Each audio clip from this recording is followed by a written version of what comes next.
Hello, I'm Ken Dodge, and I'm thrilled to be part of this symposium. I wish to thank the Brain and Behavior Research Foundation for this award. I'm humbled and honored by the award, and especially pleased that the foundation would provide this time for me to present this research to you today. I'd like to thank the funders of this work from the National Institutes of Health and the many mentors, colleagues, and students who have contributed to the work over many years. I want to start by telling you about a clinical case story of a 12-year-old boy named Rocky, whom I saw when I was in clinical psychology training at the Umstead Hospital in North Carolina. Rocky's birth name was Rocky, telling you something about what his parents thought life would have in store for him. He had intermittent explosive disorder and a history of child abuse and a really distressing background. I saw Rocky on the hospital ward one day, and in a friendly way, I wanted to come up to him from behind and say hello to him. And I tapped on his shoulder from behind. And in a nanosecond, Rocky turned around and punched me in the gut in a way that I still remember the pain of that event. When he saw me and realized who it was, he apologized profusely. But then he also said something very telling. He said, "You can never be too careful about who's behind you." Told me something about Rocky's mindset and the way he enters social situations. So this talk is about Rocky's defensive mindset. Now, the traditional study of personality and personality disorders is that assuming that we are born with personality traits like extroversion, introversion, or conscientiousness, and personality disorders are genetically bound problems in those traits. The work I'm doing has started a different tradition of a new approach to the study of personality and personality disorder. And this approach suggests that we acquire patterns of approaching and responding to social situations based on our experiences. And those patterns become chronic, and they set the tone for how we interact with others. They're a pattern of processing social information. So Rocky was processing the information of being tapped on the shoulder from behind, and then that set off a particular pattern in his brain of responding.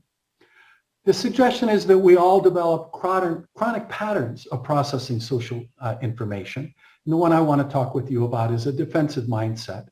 There are other mindsets. My colleague Carol Dweck has studied a mindset called a growth mindset about how children approach academic situations in terms of an opportunity to grow or an opportunity to display one's knowledge. This is a defensive mindset. And the hypothesis that has guided me over the last 40 years is that a defensive mindset develops from early experiences, early adverse experiences, and guides behavior across time and becomes self-perpetuating and predicts life outcomes. So in today's talk, I would like to do four things. First, I'd like to define a defensive mindset for you and describe how we measure it. Second, I want to show through empirical, longitudinal, prospective inquiry that an early defensive mindset pattern in kindergartners and first graders that we can measure actually stays with the child and predicts adult outcomes of antisocial behavior, violent crime, and incarceration in prison. Third, I want to show you also empirically that the defensive mindset grows from earlier life experiences in the first 5 years of life, particularly experiences of physical abuse. And then finally, I want to show you that intervention can alter a defensive mindset, and by doing so, can also alter the trajectory of life outcomes for children.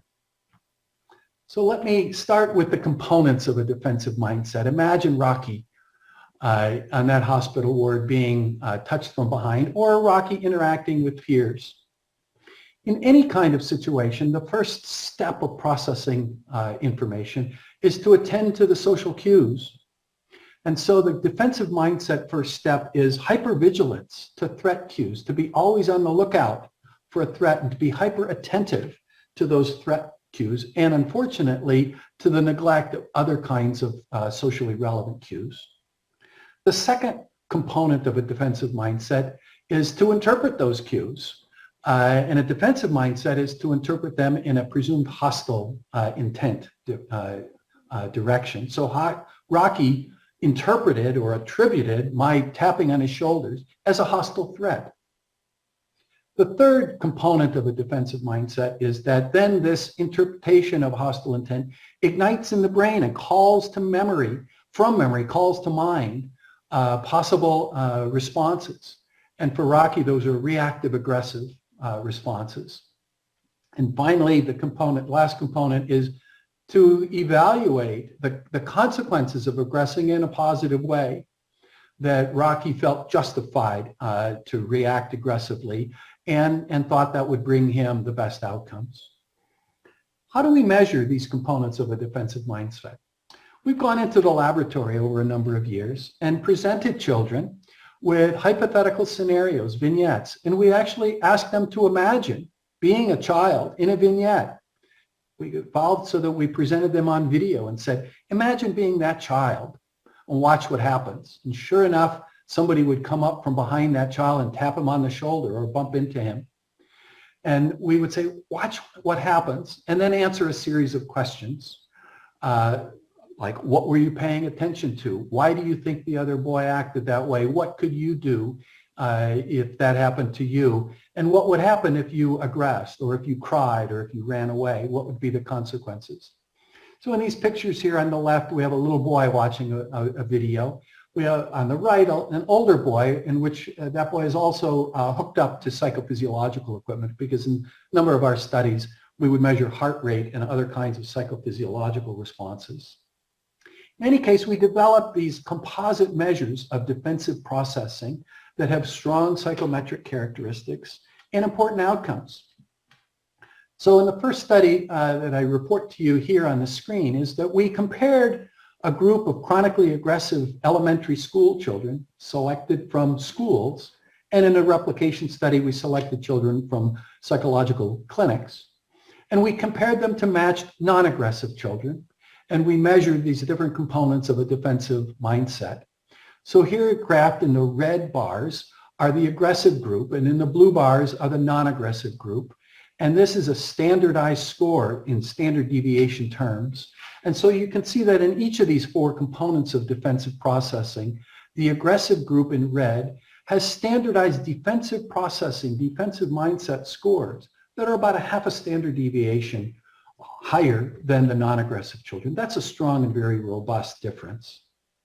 Now, what happens to these children who have a defensive mindset when they grow up? So briefly here, I'm reporting to you two longitudinal studies that we've followed children for over 30 years. So in the first study called Fast Track, which was part of an intervention, but this is just the descriptive prospective follow-up of a group of children. We had 463 high-risk kindergarten children, none of whom received intervention. But we assessed this defensive mindset while they were in kindergarten and elementary school, and then we followed them through age 32. It's a high-risk group, but about 43% were African-American Black, 55% boys. And you can see on the right side of the screen that I've got grouped here four groups of children's defensive processing. So on the left is the lowest group of kids who were in the bottom quartile on the defensive processing score. That is, they had low defensive processing scores. And on the right side is the highest quartile. And you can see by the linear increase that the highest defensive processing group had a probability of adult incarceration by age 32 that was 2.5 times higher than the lowest group. That's a large difference. The second study replicated this finding. The second study was a group called the Child Development Project, a cumulative sample of 585 kindergartners, also assessed in elementary school and followed through age 34, also diverse, 17% African-American Black and 52% boys. And on the right, you can see the same kind of linear increase. That is, the quartile of children who are highest in defensive processing were more than twice as likely to be incarcerated as adults than were the lowest quartile group. And the difference between the Fast Track project and the Child Development Project is that the Fast Track group was a higher risk group of kids, so all of them had a higher probability of incarceration. So our next question is, well, where does this defensive mindset come from? So in these very same samples, early on, we were able to collect developmental histories of the first 5 years of life of all of these children by interviewing mothers and fathers and looking through administrative records. And we identified 13% of that fast track sample as having been physically abused by an adult in their care sometime in their first 5 years of life. And you can see in the graph, the bar graph on the right side, that when we compared the abused group of fast track children in the red bar to the non-abused children in the blue bar, on the mean standardized defensive mindset score, you can see that the abused children have a defensive processing score that's about 1/3 of a standard deviation higher than the non-abused children. We replicated that same finding in the Child Development Project, for which 12% had been abused, and you can see that it's about 2/3 of a standard deviation difference between that abused group and the non-abused group. This is a large effect size.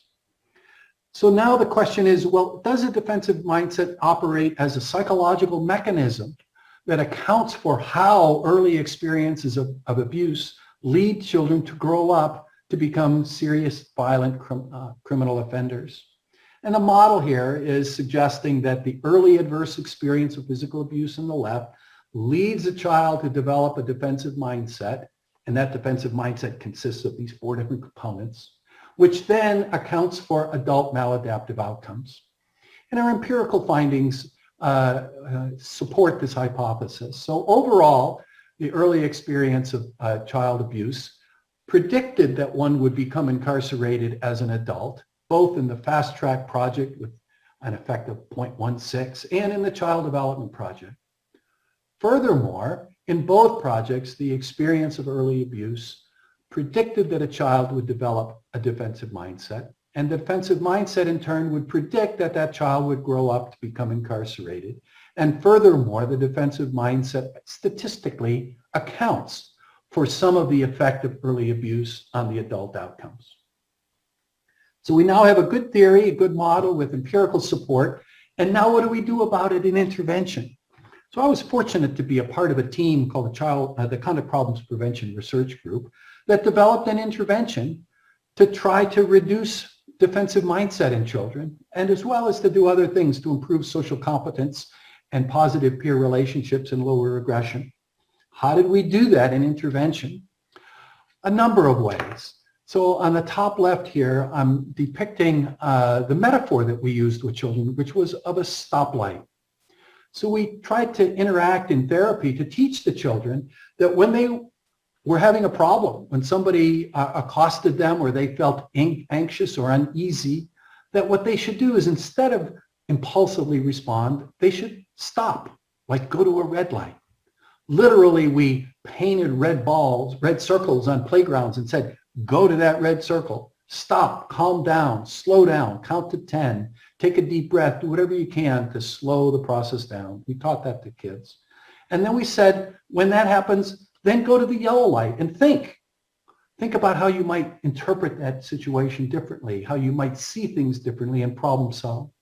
And then when you have your best solution, go to the green light where you can go and try things out.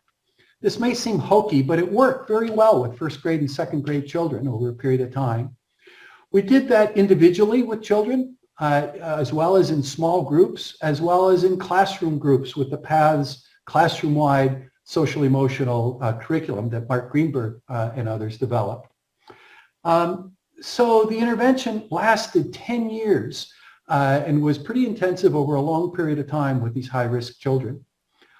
How did we evaluate whether the intervention was effective? We ran a randomized controlled trial with 891 highly aggressive kindergartners who were screened from a group of over 10,000 children at 4 sites and 3 different cohorts nationally.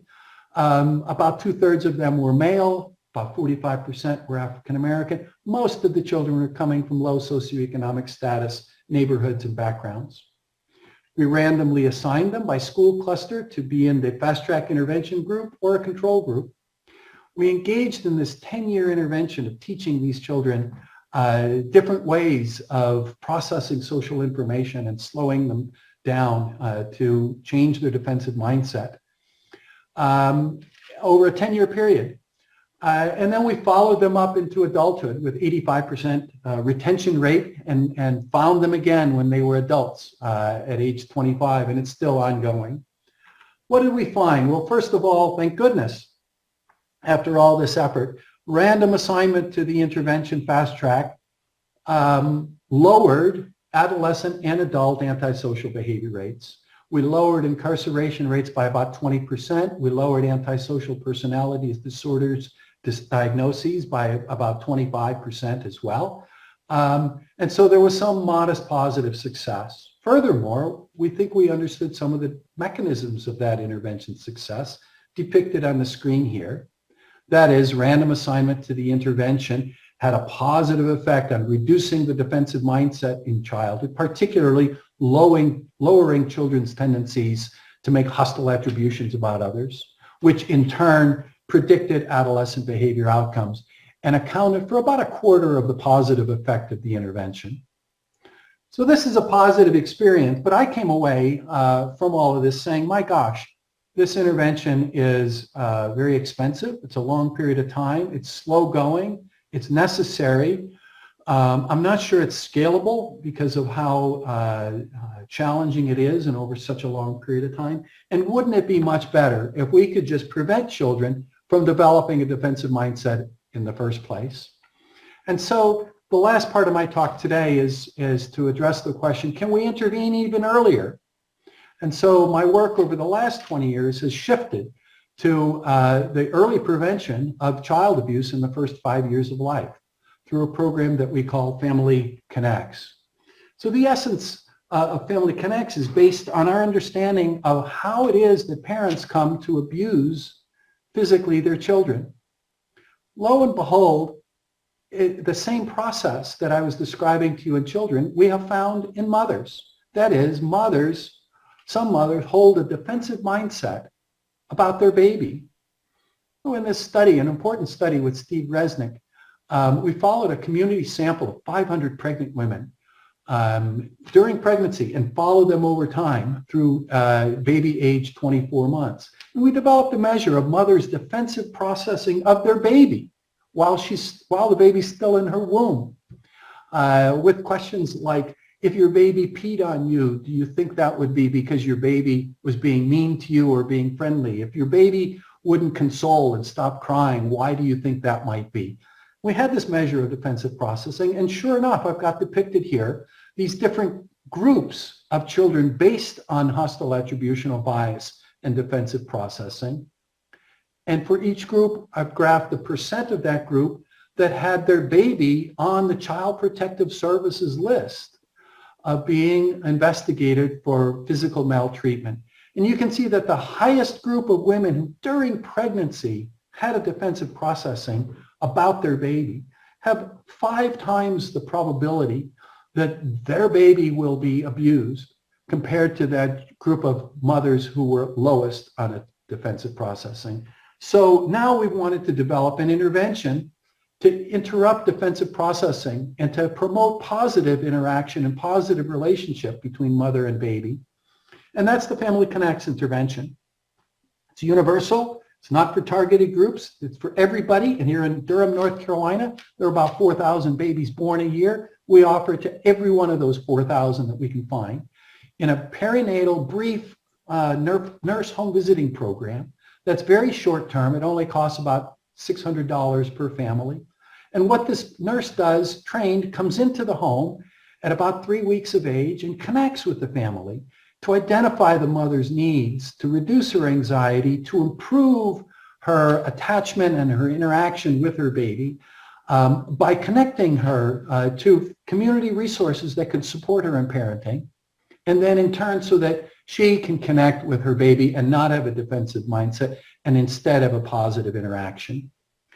We evaluated with the Family Connects randomized controlled trial. So we randomly assigned every resident birth in Durham, North Carolina over a period of time to the intervention group or the control group. That was 4,777 mothers.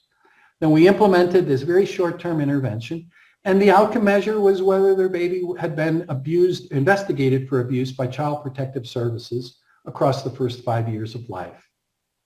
What do we find? We found a positive impact. Graphed here, the control group mean is the red line. That's the normal course of the mean number of investigations for child abuse across the child's age from birth through 60 months, 5 years of age. In the blue line is those families that had been randomly assigned to the Family Connects intervention. And you can see that by age 5 years, they had about a third less occurrences of child abuse investigations. We hope, and we see in our current work now, we hope that that leads then to improved child behavior outcomes, which will lead to less defensive mindset in the children and less behavior problems, antisocial personality, and violent crime. That's the hope. This is my last slide, summary and conclusions. First, we can identify a pattern of defensive mindset in childhood that includes hypervigilance, hostile attributions, impulsive aggressive response generation, and positive evaluation of aggressing.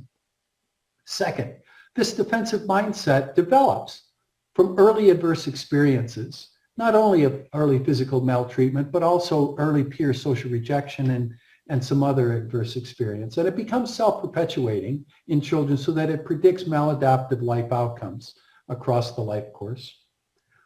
Third, intensive intervention can interrupt the defensive mindset and improve outcomes, but it's very slow-going, very expensive, very difficult once a child has developed this defensive mindset. So fourth and finally, preventing the children from developing this mindset in the first place by preventing early child abuse holds even greater promise for improving children's outcomes. And so the work I'm doing now is to be disseminating the Family Connects program across the country, and we're in about 40 communities around the country right now implementing and evaluating the Family Connects intervention.